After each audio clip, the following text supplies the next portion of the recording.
Today the lecture is the last of the series on T-cell immunity, and we will focus on innate functions of conventional and unconventional T-cells.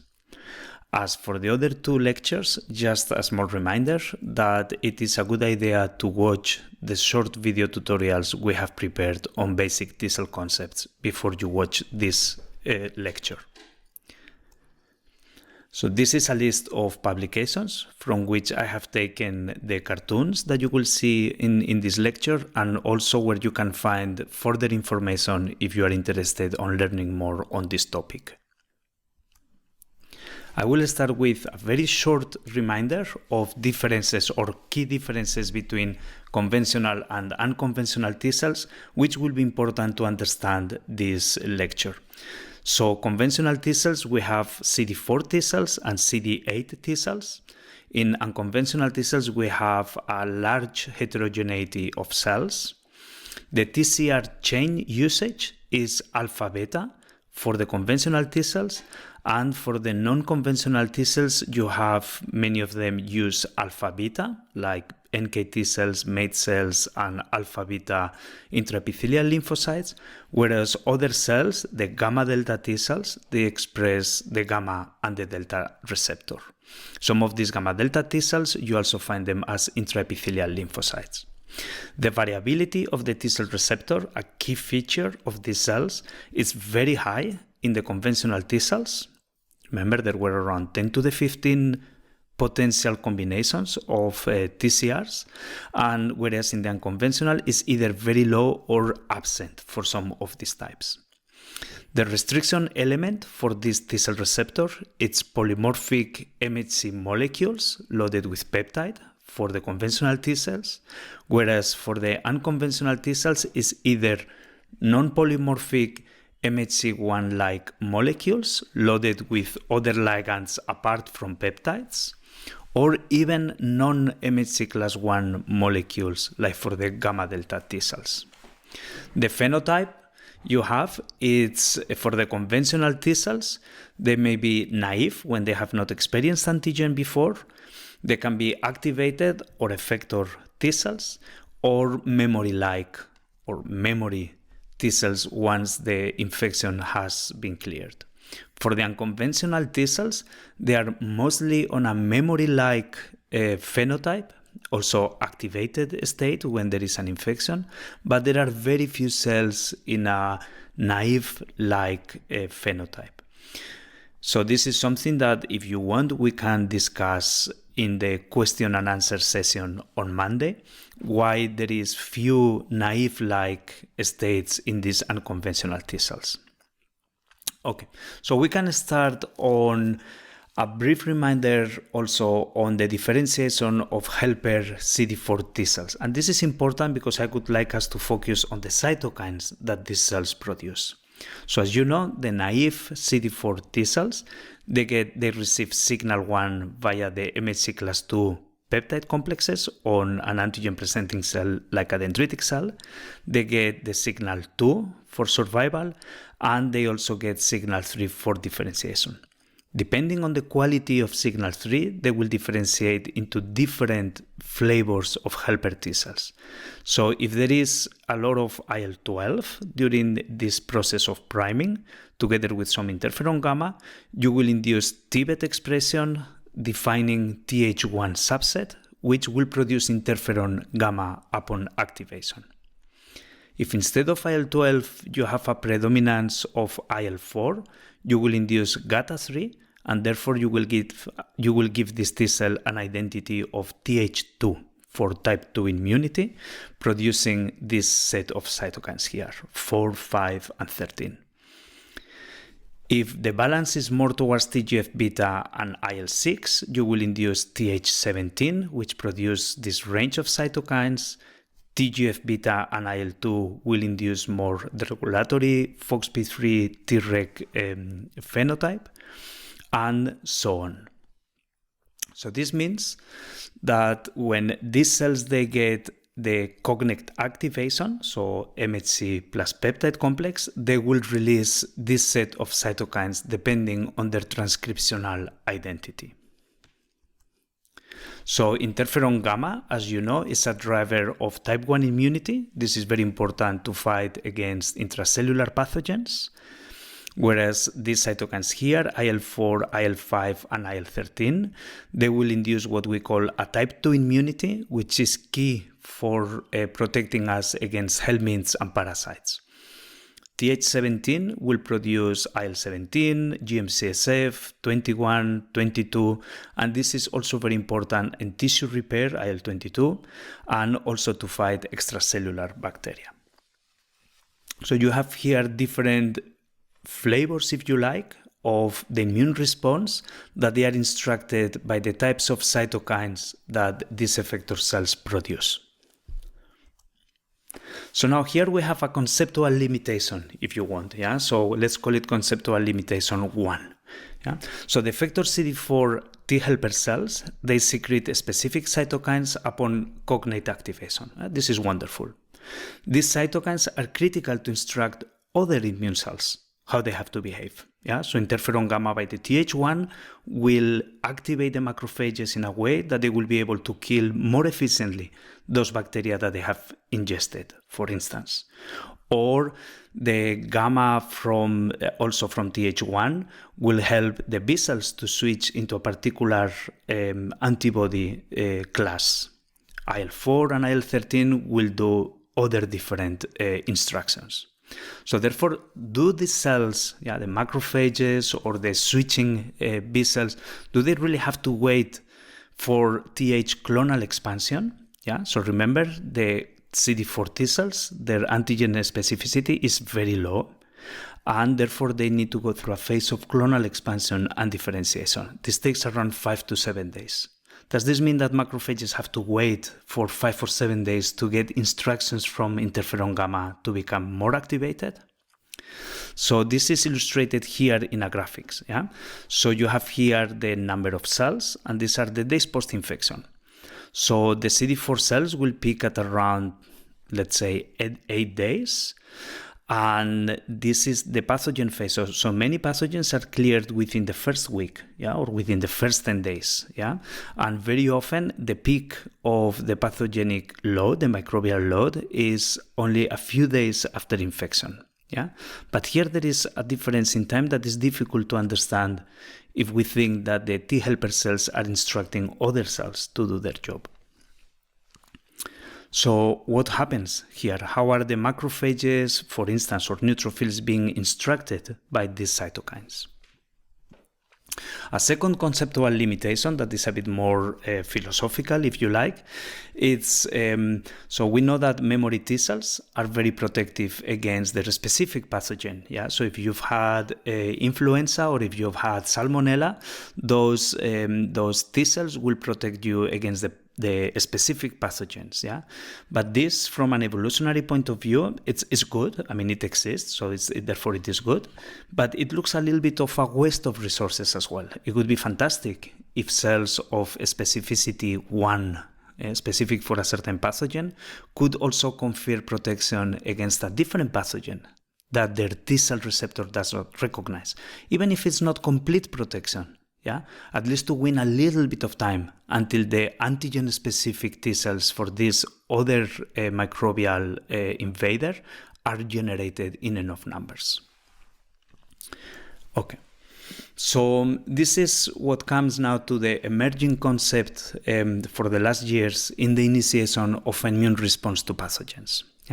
And now we know that the helper T cells are not alone. So those are not the only cells that produce the cytokines that are distinctive of type 1 immunity, type 2, and type 3. So there are this type of immune response at earlier time points is instructed by what we call now innate activation of lymphocytes.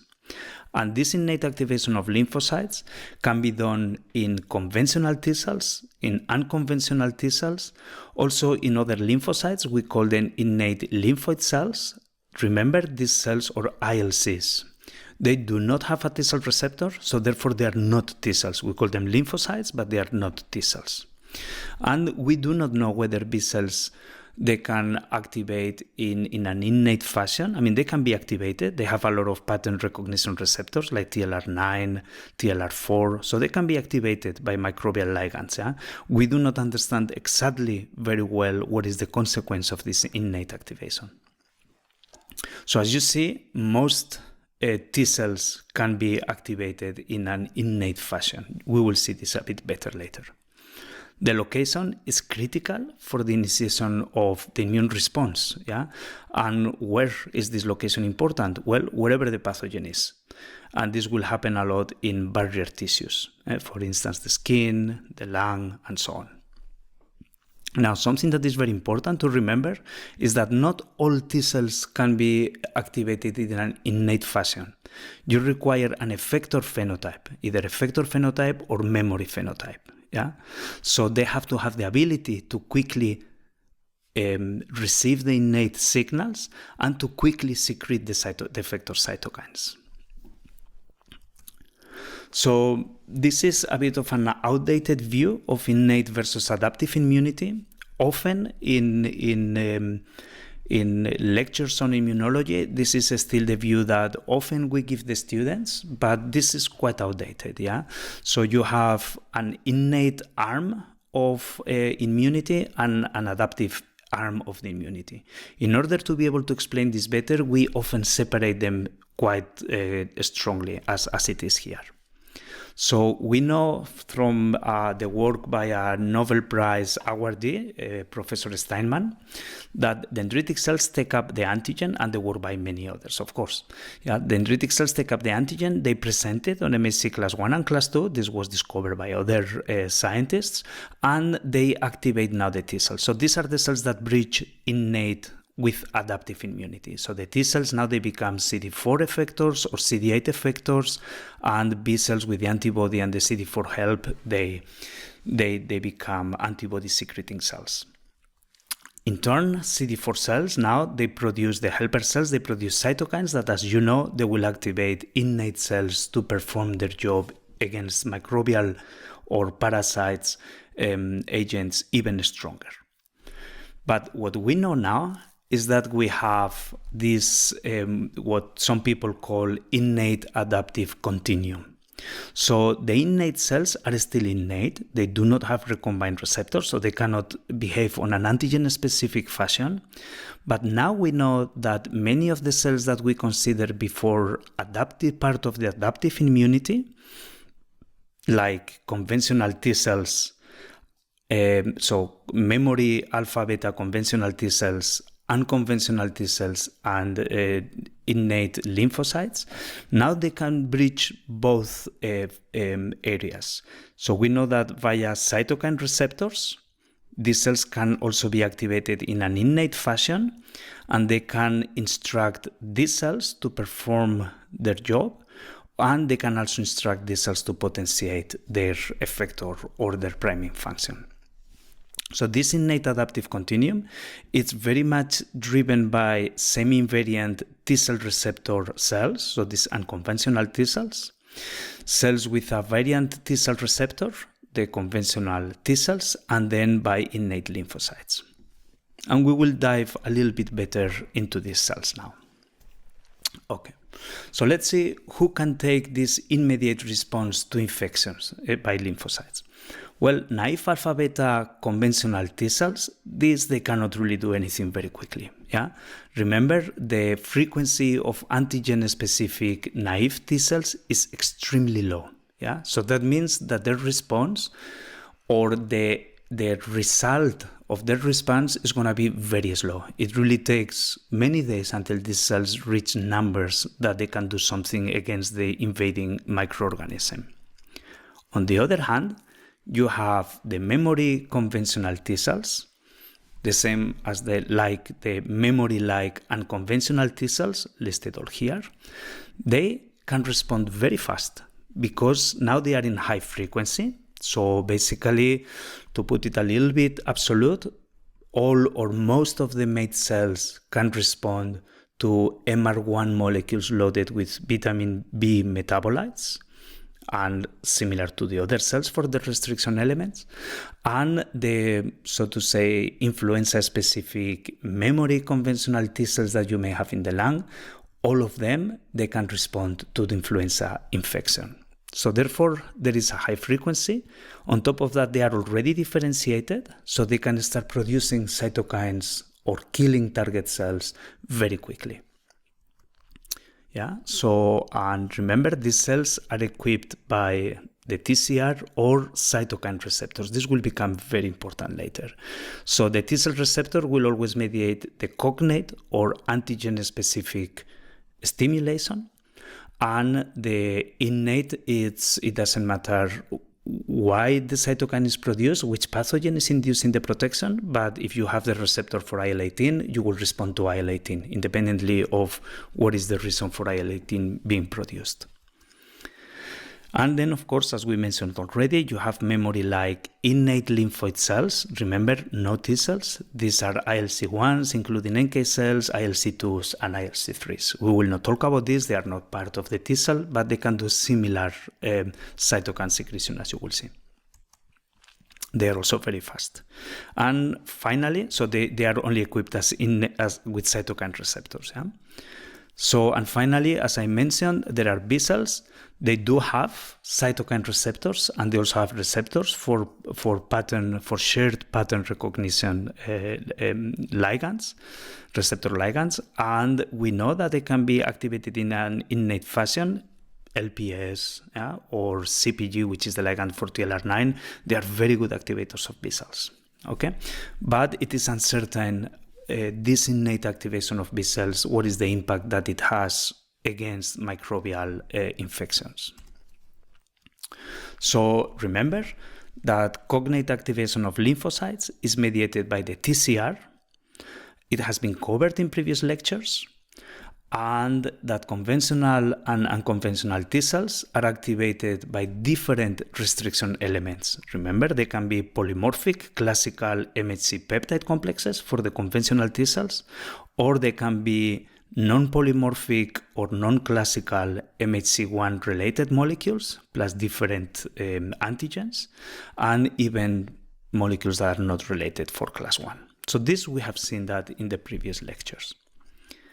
For the innate-like activation of lymphocytes, innate-like means no cognate activation, which means, in more simple words, no activation via the T cell receptor. So far, we know that cytokines mediate this innate activation. So this is, for instance, IL-12 and IL-18. They are very good activators for certain T cells. And there is recently the emerging role for metabolites to act also as innate activators or co-activators of T cells.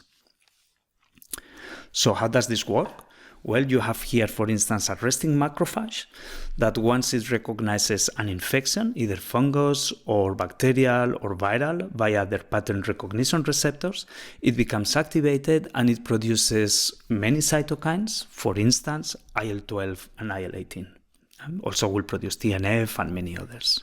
Now, if the lymphocytes, they express the receptors for IL-12 and IL-18, they will be able to recognize this. So therefore, it's a way that they know that there is an infection. And if you have, doesn't matter whether you are now a conventional T cell or an unconventional T cell or even a non-T cell like an ILC, as long as you have receptors for IL-12 and IL-18, you will become activated. And now, depending on the abilities that you have, you will secrete certain cytokines and have an effector function. Okay? And I would also like you to discuss in the next question and answer session that we'll have on Monday, why the T cells don't have the pattern recognitions to recognize these microorganisms. So why do they have to go through an opinion of a macrophage? Wouldn't it be better if these cells would detect directly the pathogens and as a response produce cytokines that would be required? So this is something we can discuss on Monday.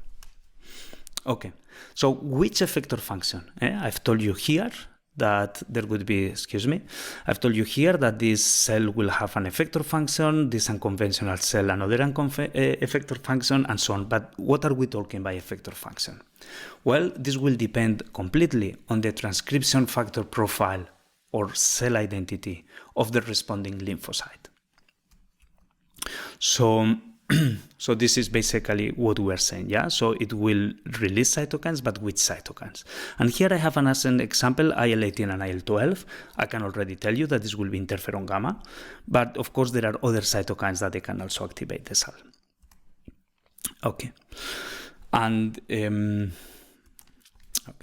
so the cytokine they will produce, it will depend on the transcription factor sets that these cells express, yeah, and also of the cytokine receptor that is being activated. For instance, if you have if the lymphocyte expresses TBET and it gets activated with IL-12 and IL-18, then the cell will produce interferon gamma. Yeah. So which cells produce TBET? Which cells express TBET? Well, we know that is the Th1s, the CD8 cytotoxic T cells, certain unconventional T cells, ILC1s. So all these cells, if they get hit by IL-12 and IL-18, because they express TBET, they will release interferon gamma. So you see quite an overlap of different cells being able to do this job. So not only the conventional T cells, but you also have unconventional T cells that can do it. Even if their T cell receptor specificity doesn't have anything to do with the microorganism that is triggering this response. Okay? So that's why we call it that is an innate-like activation. Now, if the lymphocyte expresses GATA3, yeah, this lymphocyte will not be able to produce interferon gamma, because for interferon gamma you require TBET, not GATA3. Yeah. However, this cell, if it is activated in an innate fashion, will produce IL-4, IL-5, and IL-13. So which cells express GATA3? Well, the Th2, certain unconventional T cells, and ILC2s. So you see, these cells doesn't matter whether they get activated by the T cell receptor, yeah, or by the cytokines, they will produce the same, or at least a very overlapping set of cytokines, the same as for the other ones. And finally, if the cells express ROR gamma T, they will be able to release IL-17 and GM-CSF, and these are Th17, some unconventional T cells, and IRC3s. Yeah? So as you say, the innate activation of lymphocytes will determine also the type of immune response that will follow, not only the Th cells. So if an unconventional T cell recognizes IL-12 and IL-18, will produce interferon gamma, and this gamma will activate macrophages and neutrophils to upregulate ROS, NOS, and become more bactericidal. It doesn't need to be a Th1 cell. It can also be an ILC1 or an MR1 cell, the MATE cell, or some gamma delta T cells, and so on. And the same applies for the cytokines, for the type 2 and the type 3 response. So going back to our conceptual problem 1, yeah, do macrophages and innate cells have to wait for instructions by the helper T cells that takes 5 to 7 days? And the question is apparently not. I'm not saying that this will not help. This will even amplify more the response. Yeah, but at least the early response does not depend only on this Th clonal response. So in this phase, you have a prominent role of this innate-like activation of lymphocytes. And I would like you to think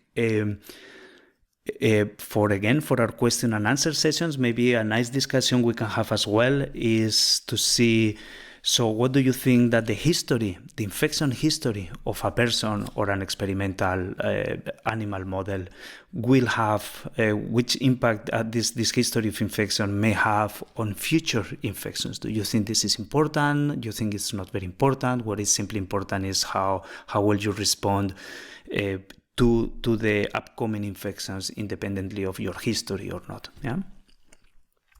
Okay. So the expression signature transcription factors of the lymphocytes, you already know it. So you know, for instance, that memory CTLs, they express TBET, memory Th1s, they express TBET as well, NK T cells, most of them, not all, they express TBET. Intraepithelial lymphocytes, most of them, not all, they express TBET. The ILC1s also express TBET. So all these cells, if they are activated in an innate-like fashion by cytokines, maybe also metabolites, we still do not know that for sure, because they express TBET, they will be able to release interferon gamma, and they will contribute to shaping the type 1 immunity against intracellular pathogens.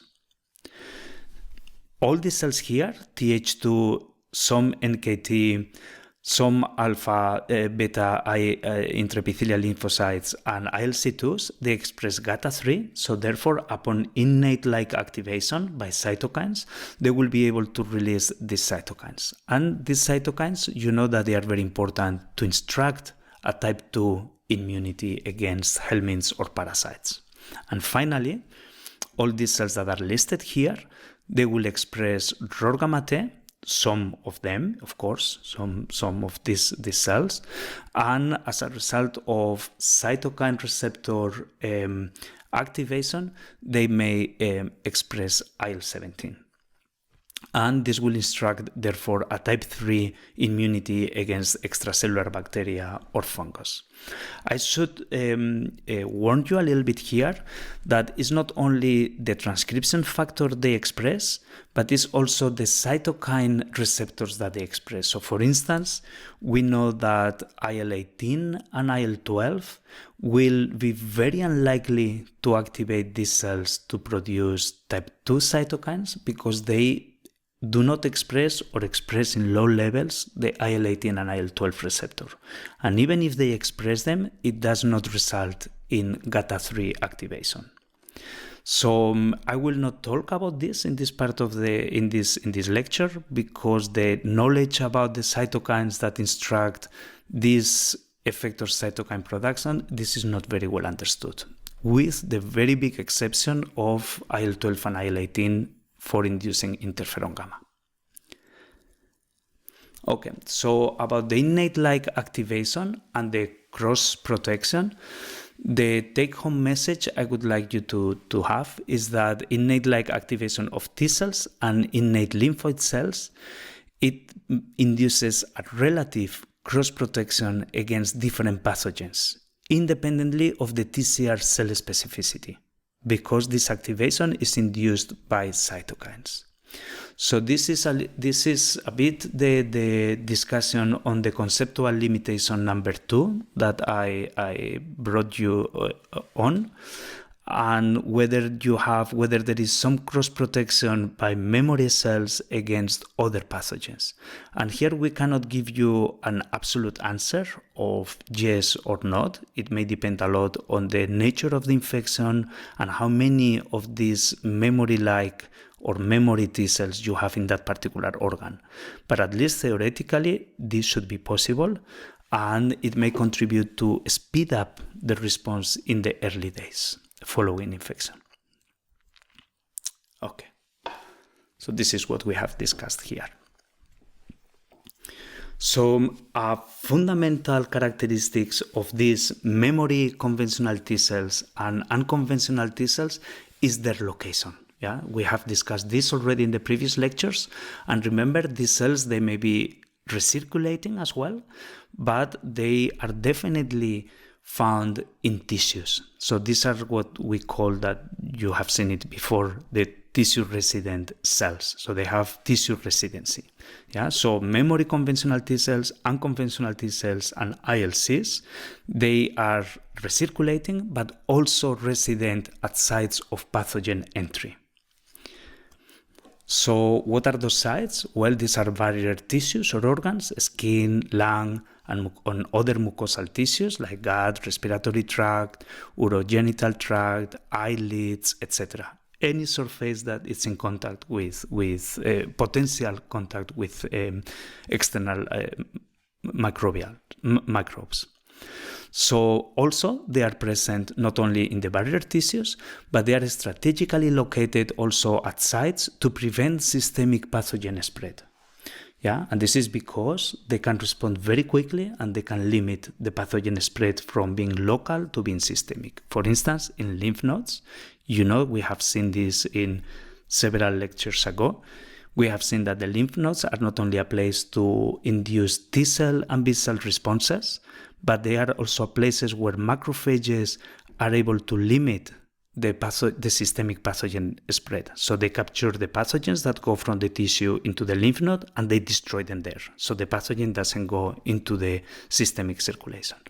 And they do this because those macrophages are very bactericidal, but they do this as well because they are very nicely instructed by interferon gamma coming from memory cells or innate lymphoid cells. You also find them in the liver, and this is important to block the spread of intestinal tract microbes that they may leak and go into the circulation, and the first place that they would reach that after that would be the liver. So in the liver you also have very strong presence of these unconventional T cells that will confer protection against these leaking microbes from the gut. And they are also present in the spleen because this is important to remove bloodborne pathogens. So basically these cells are present in almost all tissues, in different percentages, of course, and different numbers, but they are present in all organs of the body. Okay, so this is, again, a graphic representation of what we have said. So you have tissue resident, you have a range of unconventional T cells, and also conventional tissue resident memory cells. So this is a table that you can look. We don't need to go through it again. It's the same information. And here I have prepared a series of 3 or 4 slides. I will not explain them much. This is for you to look at them, but I just want to tell you or to represent graphically that it doesn't matter in which organ you look, you have all these tissue resident or unconventional T cells. These are all the round cells. Some of them are in circulation, and others are in the tissue themselves. Okay, and then you have 3 slides on particular examples for the skin, how is the distribution of these cells in the gastrointestinal tract, and in the lymph node. And we have come now to the end of the lecture, and where I'm listing here the key points for the summary of what we have learned today. So memory conventional T cells, non-conventional T cells, and innate lymphoid cells can be activated in an innate-like fashion. By now you should know why naive T cells cannot be activated in this innate-like fashion, and even if they could, why they don't release cytokines like interferon gamma, IL-4, or IL-17. Maybe this is something you can answer to yourself, and if you do not know it, please ask in the question and answer session on Monday. IL-12, IL-18, and IL-1 beta from macrophages upon sensing infection are very strong innate activators. They are not the only ones. They are strong, but not the only ones. Metabolites, due to differences in metabolism when encountering bacteria, they have also been proposed to strongly activate lymphoid cells in an innate fashion. Innate activation of T cells results in similar cytokines being released compared to those from cognate activation. It may not be exactly the same set of cytokines, but is quite similar. The cytokine release depends on the identity transcription factors that cell expresses, and of course is conditioned to the lymphocyte expressing the cytokine receptors that will start triggering this response. Another question for you to think for the question and answer lecture is whether you think that this innate-like activation of lymphocytes would also promote cytotoxicity of the lymphocyte. So imagine that this was a mate cell that can be cytotoxic, or a tissue-resident CD8 T cell, which is also cytotoxic. Would this be advantageous or would this be disadvantageous? Let's talk about that on Monday. These memory conventional and non-conventional T cells, they are positioned strategically to provide fast response at the sites of pathogen entry, where the macrophages and the neutrophils, they need to be instructed very quickly whether they have to become more microbicidal or not. The memory phenotype is required for innate-like activation. Naive cells cannot do it. There is a large degree of redundancy in the cytokine production, as you have seen. So let's remember TBET positive conventional T cells, mate cells, NK cells, NKT cells, they can all produce interferon gamma. Okay? GATA3 positive Th2 memory cells, so ILC2s and some of the unconventional T cells, they will also produce IL4. So you have a large redundancy on the cells that they can be activated by an innate-like fashion, that they will produce the same cytokines. And finally, something that I find quite interesting, but we know very little, is that the functional consequences of innate activation in B cells is very uncertain. There is only very few good papers showing that this innate-like activation helps the B cells to produce antibodies, but we know very little on this topic. So I hope that you have enjoyed this lecture and that you have learned about innate activation of lymphocytes, and I would be very happy to answer your questions on Monday and also to dive deeper in some of the areas that you may have found interesting. See you then.